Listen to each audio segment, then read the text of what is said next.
Bom dia, terceiro ano, tudo bem? Turma 3001, hoje, 11 de novembro de 2020, nós vamos continuar o Brasil e sua formação enquanto Estado, só que o assunto de hoje vai focar no período posterior ao regime militar. Regime militar. Ele ocorreu no Brasil entre os anos de 1964 e 1985. Durante esse período, nós tivemos uma junta militar em 64, a partir de 1º de abril, e depois 5 presidentes militares. Durante esse período, houve a limitação às liberdades constitucionais, onde ocorreram muitas prisões de intelectuais, professores, universitários, trabalhadores, camponeses, padres, freiras, e além de presos, eles eram torturados ou expulsos do país. Foi um período de grande perseguição. O recurso do autoritarismo militar foi voltado para dar seguimento ao processo de modernização capitalista que, a partir daquele momento, devia ser implementado sob qualquer custo. O regime militar no Brasil, ele foi dividido em 3 fases. A primeira fase, de 1964 a 1968, contou com os presidentes General Castelo Branco e o general Costa e Silva. Durante esse período, teve início as proibições, as torturas, as expulsões, mas, por conta do PAEG, Plano de Ação Econômica do Governo, nós também vamos verificar aí altos índices de crescimento. A segunda fase, ela é marcada pelo período de 1968 a 1974. Esse período também é conhecido como os Anos Sombrios, e estiveram no governo o general Garrastazu Médici, que, através do AI-5, fechou o Congresso Nacional por quase um ano, cassou o mandato de senadores, deputados, governadores e prefeitos, interveio no Poder Judiciário, demitindo juízes e ministros do Supremo Tribunal Federal, decretou o estado de sítio e recrudesceu a censura aos meios artísticos e à mídia, proibindo músicas, proibindo festivais, proibindo novelas, censurando artigos de jornais. A terceira fase começou em 1974 e vai até 1985. Ela é marcada pelo governo do general Ernesto Geisel e do general João Batista de Figueiredo. Ela termina com as eleições indiretas pelo MDB e pela Arena, na qual será eleito Tancredo Neves para presidente e José Sarney como vice-presidente. Também teremos aí um grande período de mobilização com o movimento das diretas já, a partir da emenda Dante de Oliveira e da atuação do senador, muito importante nesse período, Ulisses Guimarães. A redemocratização do Brasil. Chegamos ao ponto dos nossos estudos desde o Brasil colônia até hoje, que são as constituições ou leis que ajudaram a organizar o país. A Constituição Cidadã de 1988, ela possui características liberais e democráticas.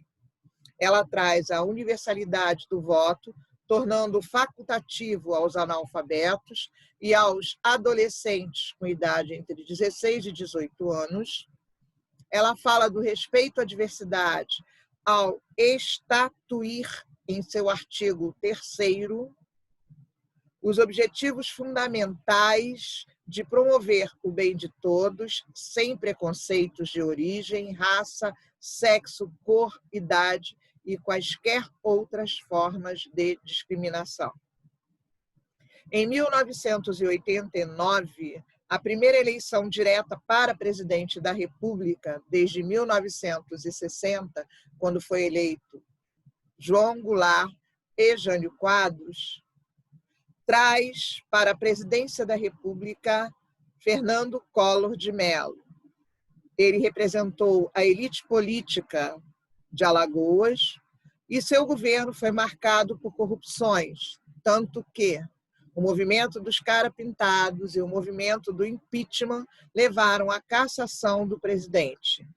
Sua substituição pelo vice-presidente da época, Itamar Franco, fez a transição e o processo eleitoral que se segue pela Constituição de 1988 dispõe que o Brasil é uma república federativa constituída pela união indissolúvel dos estados, do Distrito Federal e dos municípios, e que esses têm autonomia política, administrativa e financeira para cuidar dos interesses dos cidadãos.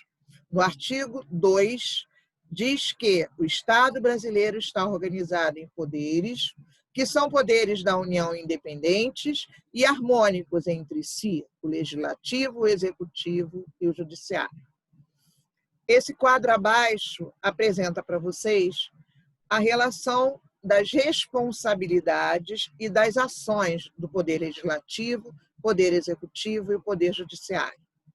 O Poder Legislativo ele é responsável pela elaboração das leis. Ele está no Congresso Nacional, na Câmara dos Deputados e Senado Federal, nas Assembleias Legislativas e nas Câmaras de Vereadores. O Poder Executivo, sua missão é proceder à execução das leis. Ele está no presidente da República e seus ministros, nos governadores, secretários nos estados e nos prefeitos, secretarias municipais. O Poder Judiciário é o fiscalizador do real cumprimento das leis. Ele é representado pelo Supremo Tribunal Federal de Justiça, pelos tribunais regionais, pelos tribunais e juízes do trabalho, pelos tribunais e juízes eleitorais e pelos tribunais e juízes militares. Essa Constituição Cidadã de 1988, ela busca a redemocratização do Brasil. Em 1994, Fernando Henrique Cardoso, quando ainda ministro da Economia, implanta o Plano Real, ele consegue reduzir sensivelmente a inflação, a abertura comercial, a elevação substancial das taxas de juros, a redução da atividade econômica e a elevação significativa do desemprego. A lei da responsabilidade fiscal e a criação dos primeiros programas sociais de transferência direta de renda condicionada ao cumprimento de metas pelas famílias beneficiadas, como a Bolsa Escola, o Vale Gás e a Bolsa Alimentação, que mais tarde serão convertidos na Bolsa Família. Nas eleições de 2002, venceu o ex-líder sindical Luiz Inácio Lula da Silva. O governo do presidente Lula compreendeu um primeiro mandato de 2003 a 2006, sendo reeleito para o período de 2007 a 2010.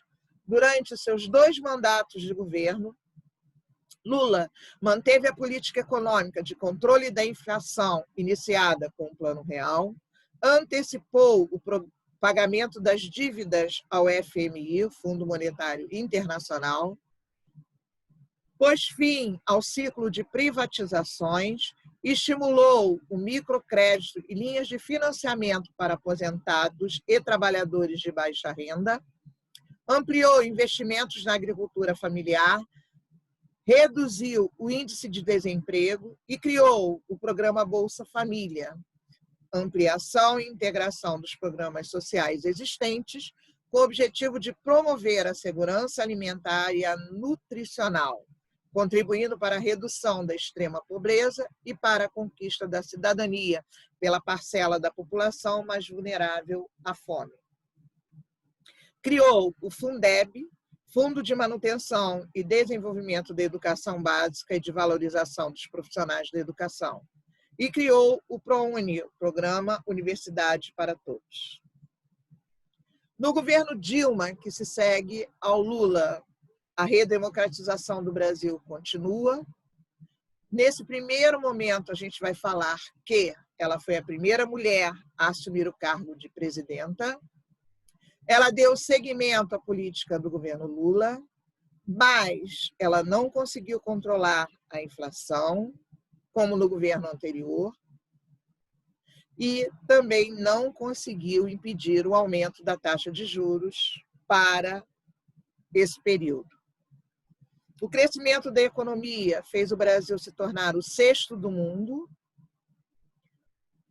proporcionou aumentos anuais de salário mínimo, criou secretarias como as dos ministérios específicos para as minorias, Secretaria Especial de Direitos Humanos, de políticas de promoção da igualdade racial, de políticas para as mulheres. Criou o Programa de Aceleração do Crescimento, o PAC, criou não, né? Foi criado em seu governo, e lançou o programa Mais Médicos pela interiorização da saúde às camadas mais distantes das áreas centrais do Brasil. Criou o Programa Nacional de Acesso ao Ensino Técnico e Emprego, que é chamado de Pronatec.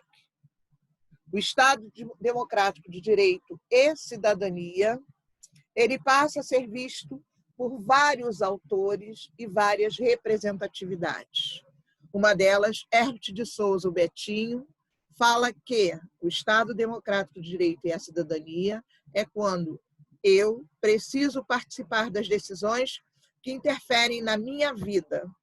Um cidadão com um sentimento ético forte e consciência da cidadania não deixa passar nada, não abre mão desse poder de participação. Melo fala que ser cidadão é participar o máximo possível da vida em comunidade, para que seja possível compartilhar com os semelhantes as coisas boas da vida, as materiais e as culturais. Ser cidadão é ainda opor-se a toda forma de não participação. Ser cidadão é, enfim, adotar uma postura em favor do bem comum. Cidadania deve englobar todos, mesmo aqueles desprivilegiados, em situação de desvantagem em relação aos outros. Todos devem ser cidadãos.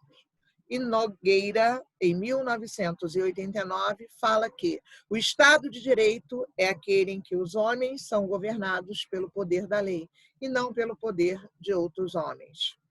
A lei é a proposição jurídica que trata igualmente todos que estejam na mesma situação. A vontade da lei se impõe tanto aos particulares como aos agentes do Estado, como pessoa de direito e obrigações. Democracia traz consigo as armas de uma Constituição. Todo poder emana do povo, que o exerce por meio de representantes eleitos ou diretamente nos termos desta Constituição. Esse artigo 1, parágrafo único da nossa Constituição, ela nos faz pensar sobre a forma como Abraham Lincoln vê a democracia. Para Abraham Lincoln, a democracia é o governo do povo, pelo povo e para o povo. É o modo de partilha de poder em que o povo participa da gestão e das decisões fundamentais do Estado. Como governo do povo, precisa do consenso da maioria dos cidadãos e do respeito às regras estabelecidas.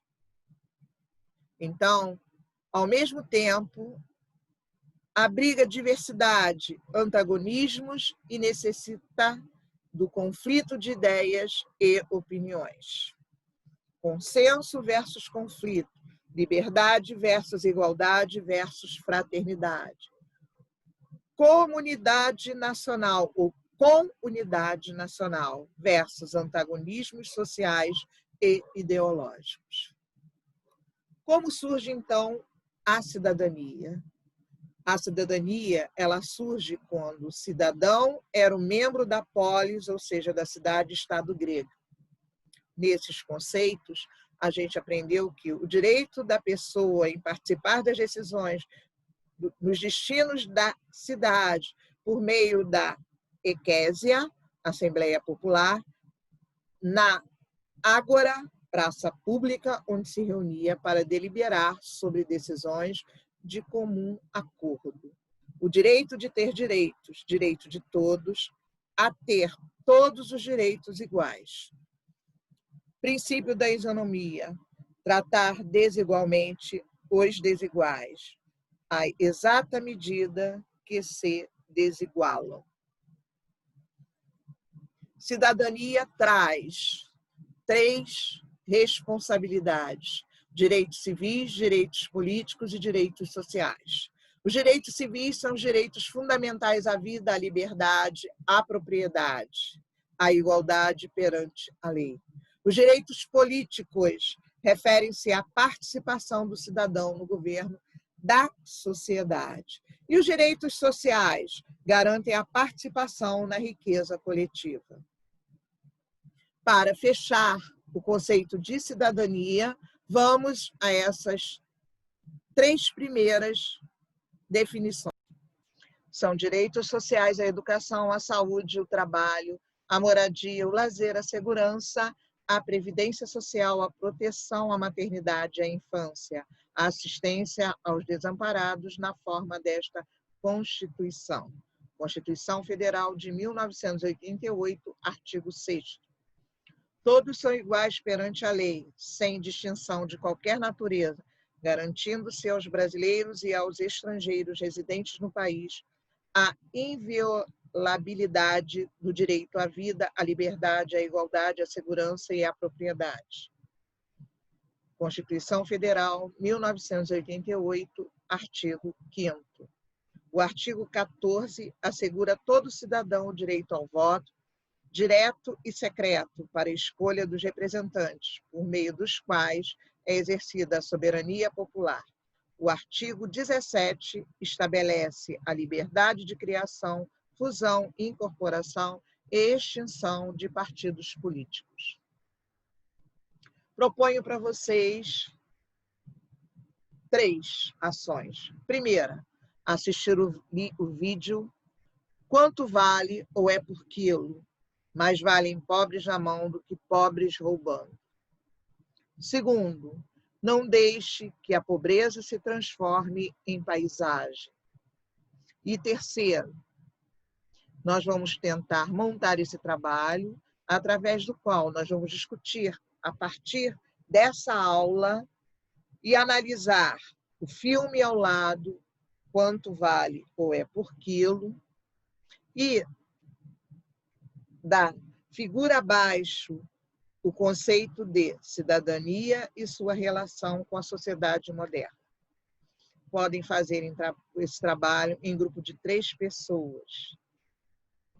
Construir um texto de 1 ou 2 laudas, 1 página ou 2 páginas, e mandar para mim pela sala de aula, pelo Classroom.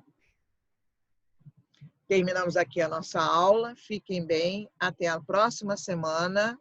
Beijo grande. Saudades.